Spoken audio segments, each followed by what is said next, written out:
पश्चिम बंगाल का नरसंहार थमने का नाम नहीं ले रहा और पहलगाम में सैलानियों की मौत। नमस्कार, मैं हूं गुरमेज राणा, आप देख रहे हैं नवतेज टीवी। आज हमारे साथ में मौजूद है शिवसेना हिंदुस्तान के राष्ट्रीय अध्यक्ष पवन गुप्ता। मुद्दा पहलगाम रहेगा, पश्चिम बंगाल रहेगा। क्या देश के अंदर हिंदू स्वतंत्र नहीं है? क्या हिंदुओं को घूमने की जो परमिशन लेनी पड़ेगी, क्या ऐसे स्थानों पर जाने के लिए भी परमिशन लेनी पड़ेगी जहां पर हमारा देश कहता है कि स्वतंत्र है? तो सीधे तौर पर सीधे सवाल सीधे जवाब। पवन जी, सबसे पहले तो स्वागत है नवतेज टीवी में आपका। बहुत धन्यवाद, नमस्कार। पवन जी, अगर बात करें हम, पहलगाम में सैलानियों पर हमला हुआ, मौतें भी हुई, घायल भी हुए, तो सबसे पहले जानना चाहेंगे इसमें कमी किसकी है? देखिए, सबसे बड़ी कमी है कि हिंदू समाज अपने भाइयों की हत्याओं पर, अपने खिलाफ साजिशों का कड़ा जवाब नहीं दे पाता। हम जब तक इकट्ठे होकर उसकी क्रिया प्रतिक्रिया नहीं देंगे, तब तक सामने वाले के मन में डर नहीं पैदा होगा। पहले भी कश्मीर से बड़ी संख्या में हिंदुओं पे अत्याचार किए गए, उनकी बहन बेटियों के साथ बेइज्जती की गई और कश्मीर घाटी को दहशत के वातावरण में पाकिस्तान परस्त मुस्लिम आतंकवादियों ने खाली कराया, पूरा वैली के अंदर घाटी को। उस समय भी पूरे देश के हिंदू खामोश रहे, मौन धारण करके रहे।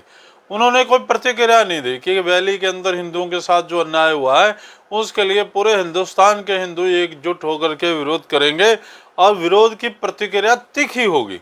और वो जब विरोध नहीं हुआ तो आदतन जो है, जो हिंदू विरोधी शक्तियां थी वो एकजुट होकर के अपना काम कर रही हैं। पहले आपने देखा वेस्ट बंगाल के अंदर वक्फ बोर्ड कानून संशोधन के नाम पे हिंदुओं को वहां उत्पीड़ित किया गया, वहां हिंदुओं की हत्याएं की गई, उनके घर फूंक दिए गए, उनकी बहन बेटियों की इज्जत लूट ली गई। और औरतों ने अगर पुकार की उन दरिंदों से कि आप हमारे पतियों को छोड़ दो, तो उनका जवाब था कि अपनी मांग का सिंदूर पोंछ लो, अपने मंगलसूत्र उतार दो और चूड़ियां तोड़कर हमारे साथ चलो, हम आपके पतियों को बख्श देंगे। ऐसे वाक्य बोलने वाले कट्टरपंथी मुसलमानों के खिलाफ भी हिंदुस्तान के हिंदुओं के मन में अगर गुस्सा नहीं आएगा तो ये घटनाओं की पुनरावृत्ति चालू रहेगी। जब भी कोई ऐसी घटना होती है, चाहे वो पुलवामा की घटना है, चाहे वो पहलगाम की घटना है, तो उसके बाद में ही आर्मी अलर्ट होती है, उसके बाद में सरकार जागती है। भाई, आर्मी क्यों बाद में क्यों अलर्ट होती है? और हिंदू भी बेचारे इकट्ठे होते हैं और उनका जो गुस्सा है कागज के पुतले पे निकलता है। कागज का पुतला बनाते हैं और जगह जगह जला देते हैं। ज्यादा गुस्से में आए तो मोमबत्ती जला लिए। अरे भाई, इन बातों से मुस्लिम आतंकवादी, पाकिस्तान परस्त आतंकवादी डरने वाले नहीं है। जब तक उनके स्टाइल से उनको जवाब नहीं मिलेगा, जब तक उनकी भाषा में उनको जवाब नहीं मिलेगा, तब तक वो कभी सुधरेंगे नहीं। और हिंदुओं का उत्पीड़न, हिंदुओं की हत्याएं, हिंदुओं के खिलाफ बमबाजी की घटनाएं लगातार बढ़ेंगी।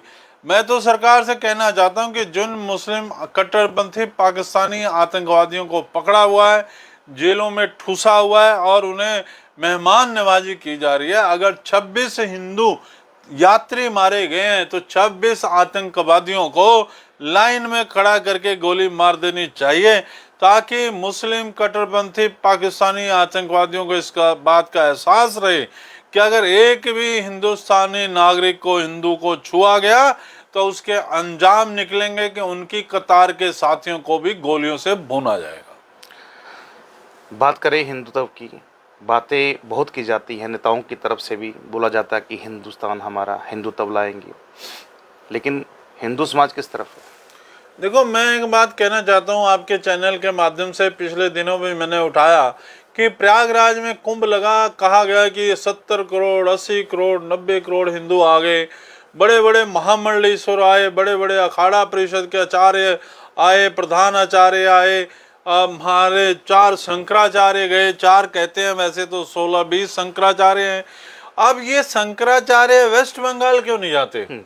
अब कोई अखाड़ा, कोई कथावाचक जो 10-10, 20-20, 50-50 लाख रुपए की कथा करता है, उसमें से कोई आगे नहीं आया कि वेस्ट बंगाल के अंदर जो हिंदुओं का उत्पीड़न हुआ उसके लिए मैं पद यात्रा करूंगा। कोई शंकराचार्य, कोई महामंडलेश्वर, कोई आश्रम का प्रमुख आगे नहीं आया कि जितने हिंदू भाइयों के परिवारों को उजाड़ा गया, उनकी संपत्ति को नष्ट किया गया, मेरा अखाड़ा या मेरा आश्रम या मैं वहाँ जो है 10 लाख या 10 करोड़ रुपए की राशि अपने हिंदू भाइयों को वितरित करूंगा। ये सब कुछ तो करते नहीं, केवल और केवल वो सोच रहे हैं कि स्नान करने मात्र से ये मुस्लिम जिहादी ताकतें नष्ट हो जाएंगी। देखिए, सवाल बहुत बड़ा है। पवन जी ने एक बढ़िया बात की कि प्रयागराज के अंदर जो है 65 से 70 करोड़ हिंदू बताए जा रहे थे जिन्होंने स्नान किया, जिन्होंने अपने पाप धोए। लेकिन पश्चिम बंगाल में जो नरसंहार हुआ, वहां पर किसी महामंडलेश्वर ने आवाज़ नहीं उठाई, वहां पर किसी साधु सन्यासी ने आवाज़ नहीं उठाई। वहां पर जो दावे करते हैं सोशल मीडिया पर, जो टीवी चैनलों के माध्यम से दावे करते हैं हिंदू तबको, वहां पर किसी ने आवाज़ नहीं उठाई, या फिर वहां पर कोई पहुंचा नहीं। क्यों? ये एक सवाल बनता है हिंदू तब के लिए, जो बड़ी बड़ी बातें करते हैं हिंदू समाज को, हिंदू तब को आगे लाने की, लेकिन पहलगाम में ही जो पवन गुप्ता जी, धर्म के नाम पर जो टॉर्चर किया गया आतंकवादियों की तरफ से, खास तौर पर वहां पर देखा गया कि उनका पहले धर्म पूछा गया, उनका मजहब पूछा गया, उसके पश्चात में गोली मारी की। तो हिंदुओं को भी चाहिए, उन्होंने धर्म पूछ करके, नाम पूछ के गोली मारी। हिंदुओं को धर्म पूछ करके, नाम पूछ करके अपना कारोबार करना चाहिए, चीजें खरीदनी चाहिए। वो भी पूछ लें कि तुम कौन हो, क्या नाम है तुम्हारा, तब उससे केले खरीदें, तब उससे जो है राशन खरीदें, तब उनसे प्रॉपर्टी के सामान खरीदें, आर्थिक रूप से बहिष्कार कर दें।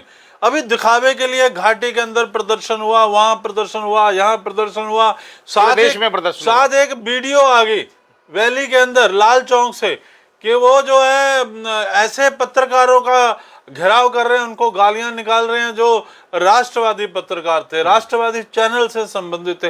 तो जो उनके दिमाग में जहर भरा हुआ है वो निकल के आया, कह रहे मोदी मीडिया वापस जाओ। मोदी मीडिया क्या है? राष्ट्रवादी मीडिया था, राष्ट्रवादी चरित्र को निभाने वाले मीडिया थे, जो सच्चाई दिखा रहे थे। और थे जो पत्रकार है उनको वो घेर के, अरे वो गोली समझना चाहिए कि हमें भगवान कृष्ण ने युद्ध के मैदान में खड़े होकर के गीता का उपदेश दिया है, और गीता का उपदेश का सार है कि अपने अधिकारों के लिए, अपने स्वाभिमान के लिए युद्ध करना जरूरी हो, तो युद्ध से पीछे हटोगे तो भगवान कृष्ण खुश नहीं है। वाईफाई बहुत कम चलता है। लगातार हम जुड़े हुए थे पवन गुप्ता जी के साथ में। पवन गुप्ता जी, अगर बात पहलगाम की हो गई, पश्चिम बंगाल में भी वही हालात रहे, नरसंहार हो रहा है, आज भी नरसंहार हो रहा है, वहां पर सरकारें क्या कर रही हैं? देखो, बड़े हैरानगी की बात है कि अगर कहीं भाजपा की केंद्र में सरकार नहीं होती और कांग्रेस की केंद्र में सरकार होती तो पश्चिम बंगाल में जैसे हिंदुओं का नरसंहार हो रहा है, ऐसी हालत में भाजपा पूरे देश में कोहराम मचाती, पूरे देश में धरने प्रदर्शन करती कि कांग्रेस तुष्टीकरण की नीति के तहत मुसलमानों को खुश करने के लिए ममता बनर्जी की सरकार नहीं तोड़ रही, वहां पे राष्ट्रपति शासन नहीं लगाया जा रहा। मैं पूछना चाहता हूं, जब अब हिंदुओं ने आपको जिताया, वेस्ट बंगाल में 60-65 सीटें दे दी, उससे ऊपर भी दे सकते थे, दी होगी, लेकिन आपके पास पूरा सरकार है केंद्र की, तो अब आप क्या गिन रहे हो? हिंदुओं की लाशें गिन रहे हो कि कितने हिंदू और मरेंगे और म्यार पूरा होगा तब वहां राष्ट्रपति शासन लागू होगा। मोदी जी अगर और अमित शाह संसद में खड़े होकर कहते हैं कि वक्फ बोर्ड कानून जब संविधान के तहत संसद से पास हुआ, कोई माई का लाल हिंदुस्तान में लागू करने से नहीं रोक सकता, तो अब संविधान कहाँ चला गया? जब हिंदुओं का कत्लेआम हो रहा है, जब घरों से निकाल के मारा जा रहा है, तब क्यों नहीं मोदी जी वहां राष्ट्रपति शासन लगा रहे? तब क्यों नहीं अमित शाह जी वहां मिलिट्री का शासन दे रहे? क्यों नहीं वहां के मुख्यमंत्री जो सांप्रदायिक नीतियों पे चलते हुए मुर्शिदाबाद जाने का जिसके बाद फुर्सत नहीं, हिंदुओं के आंसू को पोंछने का उनके पास समय नहीं, और वो सरेआम कहते हैं, उनकी वीडियो आ गई कि जिन्होंने भी भाजपा का समर्थन किया है, वोटें दी हैं, उनको बख्शा नहीं जाएगा। तो ऐसी हालत में भाजपा मगरमच्छ के आंसू बहा रही है, वहां हिंदुओं को बचाने के लिए राष्ट्रपति शासन क्यों नहीं वो सेना के शासन के हवाले किया जाता? ये सीधा शिवसेना हिंदुस्तान मोदी जी और अमित शाह की सरकार पे सवालिया निशान खड़ा है। आपके शब्दों का अभिप्राय लगता है कि क्या बीजेपी पार्टी जात पात और धर्म के नाम पर जो है राजनीति करती है? मैं तो यही पूछना चाहता हूं कि जब हिंदुओं का उत्पीड़न हो रहा है, हिंदू औरतों का उत्पीड़न हो रहा है, उनका घर फूका जा रहा है, उनको उत्पीड़ित किया जा रहा है, और ममता बनर्जी कह रही हैं, साफ स्पष्ट शब्दों में कह रही हैं कि जो है भाजपा को समर्थन करने वाले बक्से नहीं जाएंगे, तो ऐसी हालत में भाजपा अगर उनकी सरकार तोड़ती नहीं, अगर वहां मिलिट्री का शासन लगाकर हिंदुओं को सुरक्षित नहीं करती, तो सीधा सीधा आरोप है कि भाजपा और हिंदुओं की कितनी लाशें और हिंदुओं का खून कितना बहाना चाहती है, कितने खून बहाने के बाद कितने हिंदुओं की लाशें जिहादी, आतंकवादी, कट्टरपंथी मुसलमानों की सोच के अनुसार बहाने के बाद वहां शासन लगेगा। क्या अगर कांग्रेस का शासन होता केंद्र में, तो भाजपा पूरे देश में हिंदुओं की हत्याओं के विरोध में धरने प्रदर्शन नहीं करती? आज विश्व हिंदू परिषद चाहता है राष्ट्रपति शासन लगे, आज बजरंग दल चाहता है कि राष्ट्रपति शासन लगे, आज समस्त हिंदू समाज चाहता है कि बंगाल के अंदर राष्ट्रपति शासन लगे, मिलिट्री का शासन हो और हिंदुओं को सुरक्षित किया जाए। जिहादी मानसिकता के मुसलमानों को उनके किए हुए कामों के प्रति सजा मिलनी चाहिए। तो मोदी जी कुंभकर्णी नहीं सोए हैं, अरब कंट्री के दौरे पे चले गए और उसी का नतीजा निकला कि पहलगांव में आकर के आतंकवादियों ने बॉडी कैमरे लगा करके वीडियो शूट करके हिंदुओं की हत्याएं कर दी, पर्यटन करने वाले यात्रियों की हत्या कर दी कि आपका मोदी बचा नहीं सकता और हम जो है बंगाल में भी मारेंगे और पहलगाम की घाटी में भी मारेंगे, कोई भी हमें नहीं रोकेगा। गुप्ता जी, आपने कहा कि मुसलमानों का विरोध किया जाए, उनके राशन मैंने लिया कहीं जाए। नहीं कहा कि मुसलमानों का विरोध किया जाए, मैंने कहा जो कट्टरपंथी पाकिस्तानी मानसिकता के आतंकवादी सोच के मुसलमान हैं उनका विरोध करना अत्यंत जरूरी है। हिंदुत्व की बात में बड़े बड़े नेता भी शामिल हैं और बहुत से महामंडलेश्वर जब अपनी कथा करते हैं तो 20 से 50 लाख रुपए लेते हैं। आज उनकी बोलती बंद हो गई, वो सिर्फ एक कैंडल जलाएंगे अपनी संगत दर्शन के बीच में और फिर चुप हो जाएंगे। पुलवामा हमले में जिस तरीके से कार्डियक्स आया, आज भी वो मामला दबा हुआ है। अगर उस मामले की तहकीकात सही ढंग से होती, क्या पहलगाम जैसी घटना घटती? देखिए, कई चीजें हैं जहाँ सख्ती होनी चाहिए। अभी मोदी जी वापस आए, उन्होंने सिंधु जल ट्रीटी कैंसिल कर दी, अटारी बॉर्डर बंद कर दिया। उससे बाद उन्होंने कहा कि यात्री ना आ सकेंगे, ना जा सकेंगे, वीजा रद्द होगा। ये सब बातें ठीक हैं, लेकिन क्या इससे आतंकवाद रुकेगा? क्या इससे उन आतंकवादियों को खौफ होगा? एक बार और हमला हुआ था, अटल बिहारी वाजपेयी की सरकार थी और पूरी मिलिट्री अलर्ट पे लगा दी गई और सेना को बॉर्डर पे तैनात कर दिया गया। फिर कुछ समय बाद सेना बॉर्डर से वापस आ गई। इस कवायद से नहीं, अब सचमुच से टैंक और मिसाइल से जवाब देना पड़ेगा। कम से कम इजराइल की नीति अपनानी पड़ेगी कि हिंदुस्तान के नागरिक का अगर खून बहाओगे तो फिर तुम्हारा भी खून बहेगा और फिर खून कितना बहेगा इसका हिसाब दुश्मन देश ही लगाए, हम नहीं लगाएंगे। जो भी मोदी जी ने आके ऐलान किया उसकी एक झलक तो ठीक है, लेकिन असली झलक होनी चाहिए। अब जो है हमला जब हो तो पाकिस्तान के होश ठिकाने आने चाहिए, क्योंकि 26 या 30 लाशें जो हिंदू समाज के लोगों की गिरी है, 80% आबादी जो हिंदुओं की है, पूरा देश चाहता है कि पाकिस्तान को मुंह तोड़ करके जवाब दिया जाए। केवल ये कागजी खाना पूर्ति नहीं, प्रैक्टिकल लड़ाई होनी चाहिए। प्रैक्टिकली मोदी साहब को सबक सिखाना चाहिए पाकिस्तान को। पूरा देश मोदी जी के साथ है, पूरा बच्चा बच्चा हिंदुस्तान का चाहता है कि अब सबक सिखाया जाए और मिलिट्री के तरीके से सिखाया जाए। शिवसेना हिंदुस्तान के राष्ट्रीय अध्यक्ष होने के नाते मैं देश के प्रधानमंत्री से मांग करता हूं कि जम्मू कश्मीर की जेलों में जितने आतंकवादी बंद है, चाहे वो पाकिस्तान ओरिजिनल के हों चाहे हिंदुस्तान ओरिजिनल के हों, ये आतंकवादी निकालने चाहिए। 30 पर्यटक मारे हैं तो 60 आतंकवादियों की लाशें गिरा देनी चाहिए, ताकि उनको पता लग जाए कि तुम्हारी जमात के लोगों की भी लाशें गिरेंगी। अगर निर्दोष हिंदुस्तानियों की लाशें गिरेंगी तो ये जेल में बैठ के बिरयानी नहीं खाएंगे, फिर ये जेल से बाहर निकाल करके इनको भी 32 या 36 जो भी 72 चुड़ैलों के पास भेजा जाएगा।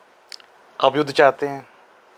युद्ध कई बार ही अनिवार्य हो जाता है। भगवान कृष्ण भी युद्ध नहीं चाहते थे, पांडव भी युद्ध नहीं चाहते थे। वो गए कौरवों के दरबार में और कहा कि हम युद्ध नहीं चाहते, हमें 5 गांव दे दीजिए, हम इसमें संतुष्ट हो जाएंगे। और जो युद्ध चाहते थे दुर्योधन जैसे, उन्होंने कहा 5 गांव दूर की बात है, सुई की नोक जितनी जमीन भी बिना युद्ध के नहीं मिलेगी। जो समस्या 13 सालों से अटकी हुई थी या 18 सालों से, वो 18 दिन या 13 दिन के युद्ध में, महाभारत के 13 दिन के युद्ध में समस्या हल हो गई। कई बार युद्ध हम चाहते नहीं हैं पर युद्ध हमें चुन लेता है। अगर ये युद्ध ने हमें चुन लिया है, पाकिस्तानी आतंकवादियों को, पाकिस्तानी मानसिकता के मुसलमानों को सबक सिखाने के लिए युद्ध जरूरी है, तो युद्ध होना ही चाहिए। आतंकवाद और खालिस्तान के साथ में आपका पुराना नाता रहा है, अक्सर विवादों में भी रहे हो आप। क्या लगता है कि आतंकवाद खत्म हो सकता है? पाकिस्तान या खालिस्तान के साथ मेरा नाता नहीं रहा, मैं विरोध में रहा, मेरी लड़ाई रही। और ये ख़त्म होगा कैसे? अगर हम इन्हें जेलों में पालेंगे, अगर हम इन्हें संविधान की सारी सहूलतें देंगे, तो इन्हें कानून तोड़ने का मज़ा कैसे आएगा? मैं चाहता हूं कि जेलों में नहीं, इनको फांसी होनी चाहिए, गोली मार दी जानी चाहिए। इन्हें देश के संविधान ये मानते नहीं, देश का कानून ये मानते नहीं। और जब ये पकड़े जाते हैं तो कहते हैं हमारे ह्यूमन राइट्स अधिकार हैं, हमारे संविधान के अधिकार हैं। जिस संविधान के साथ तुम बंदूक के जोर पे अपहरण करते हो, वो संविधान के द्वारा कोई अधिकार आतंकवादियों को, चाहे वो पाकिस्तान समर्थक आतंकवादी हों, चाहे वो खालिस्तान समर्थक आतंकवादी हों, दोनों ही पाकिस्तान के पालतू कुत्ते हैं, पालतू टुकड़बोच हैं। इनके खिलाफ सख्त से सख्त कार्रवाई, यानी सख्त से सख्त कार्रवाई शब्दों में है, इन्हें गोली मारनी जानी चाहिए या फांसी पे सरेआम चढ़ा देना चाहिए। और आतंकियों को समझ में आ जाए कि अगर तुमने एक भी हिंदुस्तानी, निर्दोष हिंदुस्तानी को गोली मारी, चाहे वो हिंदू है, चाहे वो सिख है, चाहे मुसलमान है। इसमें एक मुसलमान भी बहादुर निकला, घोड़े वाला था। उसने अपने लोगों को बचाने के लिए, यानी हिंदुस्तानियों को बचाने के लिए, उसने जो ये पाकिस्तान के कुत्ते थे, इन आतंकवादियों से भिड़ गया और उसने उनसे बंदूक छीनने की कोशिश की, उसकी हत्या कर दी गई। ऐसे जो मुसलमान हैं वो हिंदुओं के सिर पे बैठने के लायक है, हिंदुस्तान के सिर पे बैठने वाले हैं। इसीलिए कहा गया कि अगर अब्दुल हमीद जैसे या हमारे राष्ट्रपति अब्दुल कलाम जैसे मुसलमान हो, वो हमारे सिरों पर भी बैठे तो कोई आपत्ति नहीं। पर जो पाकिस्तानी मानसिकता के मुसलमान हो, जो कहते हैं खाते तो हिंदुस्तान का, गाते जो है पाकिस्तान का, ऐसे मुसलमानों को इस देश में कोई जगह नहीं मिलनी चाहिए। धर्म के नाम पर नेता राजनीति करते हैं, क्रेडिट ले जाते हैं, लेकिन आम जनता वोट देकर चुपचाप बैठ जाती है। ये तो हिंदुओं को या जनता को देखना चाहिए। जो नेता हिंदू समाज के लिए काम नहीं करते, जो नेता इस देश के लिए काम नहीं करते, वो देश के नागरिकों का राष्ट्रीय कर्तव्य है कि उनका सम्मान ना करें। उनके देश के राष्ट्रीय कर्तव्य नागरिकों का, उनका सामाजिक बाइकाट करें, ताकि उनको एहसास हो जाए कि वो देश की जनता की भावनाओं के अनुसार काम नहीं करेंगे तो देश की जनता उनका सम्मान नहीं करेगी। आज भी कुछ कांग्रेसी नेताओं ने कहा कि आतंकवाद का कोई धर्म नहीं होता। अरे भाई, कब आपको समझ आएगा? अगर धर्म नहीं होता तो फिर वो धर्म पूछ के गोलियां थोड़ी मारते, वो पैंट उतार के थोड़ी उनकी शिनाख्त करते। आप वैसे ही राजनीति करते चले जा रहे हो, बिना मतलब के बोलते चले जा रहे हो कि किसी आतंकवाद का कोई धर्म नहीं होता। अब कितनी बार आपको बताना पड़ेगा कि हर आतंकवादी का धर्म होता है और हर आतंकवादी जब पकड़ा जाता है तो उसका एक ही विशेष धर्म निकलता है। इसको आप कैसे झुठला सकते हो? कितने आतंकवादी हिंदू पकड़े गए, कितने आतंकवादी बौद्धि पकड़े गए, कितने आतंकवादी जैनी पकड़े गए? बताओ। जो पकड़े गए वो विशेष धर्म से वास्ता रखते हैं। तो इसलिए ये राग प्रलाप अलापना बंद करो कि आतंकवाद का कोई धर्म नहीं होता। बिल्कुल होता है, निश्चित होता है। और ये सालों साल जो आतंकवादी पकड़े गए उससे साफ पता चल रहा है। तो आपका कहने का मतलब जब भी आतंकवादी देखे गोली से उड़ा दो, उसको जेल में मत बंद करो। अरे जब आतंकवादी पकड़ा गया, ये साबित हो गया कि ये आतंकवादी था, तो उसको पालने की क्या जरूरत है? जो आतंकवादी हमारे देश का कानून नहीं मानता, हमारे देश का संविधान नहीं मानता, तो हमारे देश का संविधान भी उसको जीवित रखने का कोई औपचारिकता होनी नहीं चाहिए। अब कसाब को हमने पाला पोसा और फिर एंड में हमने फांसी दे दी, हमने उसे वकील दिया। इतना ज्यादा ये करने की कोई जरूरत नहीं है। जब वो हमारा देश का दुश्मन था, हमारे देश के नागरिकों के खून को बहाया तो फिर उसका खून भी तुरंत बह जाए, इसमें कोई अनजस्टिस नहीं है। क्या लगता है कि ऐसे आतंकवादियों के खिलाफ संविधान में भी संशोधन की जरूरत है?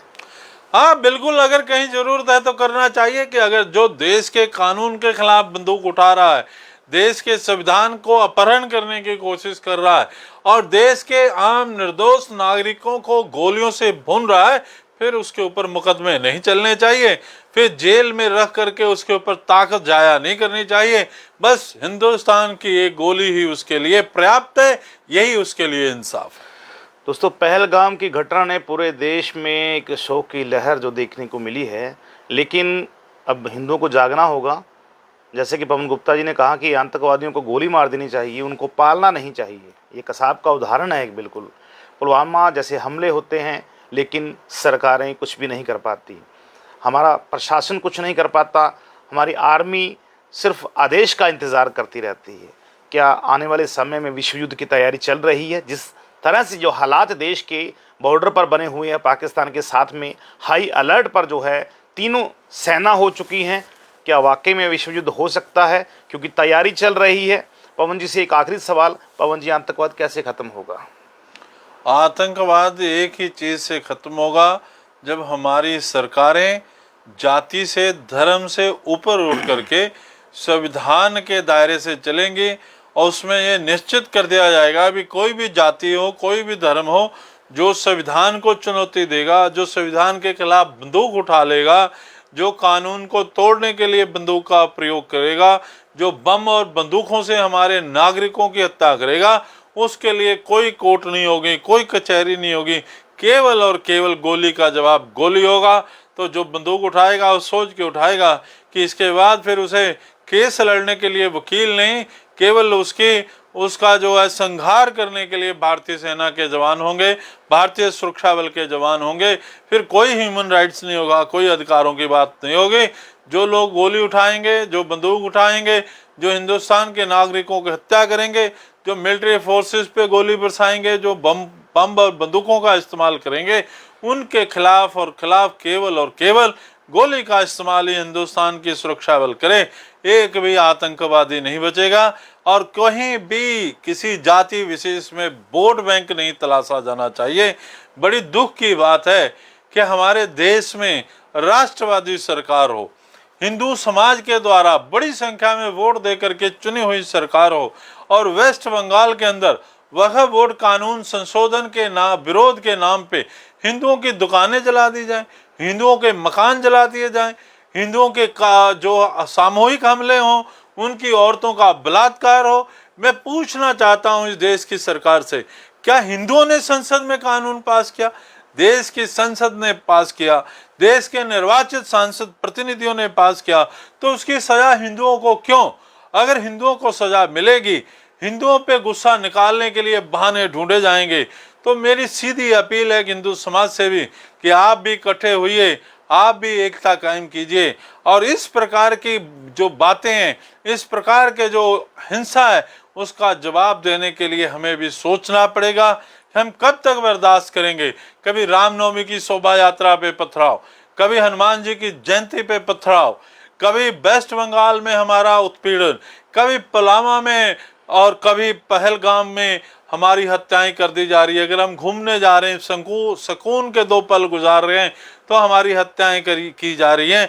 तो ऐसी हालत में ये कागज के पुतले हिंदुओं को फूकने बंद करने चाहिए, ये कैंडल मार्च बंद करने चाहिए। अब वो मार्च होना चाहिए जैसे देश विरोधी के दुश्मनों की छाती की धड़कन रुक जाए और जो हमें लड़ाई के पूरे अंजाम को समझ करके आगे बढ़ना चाहिए।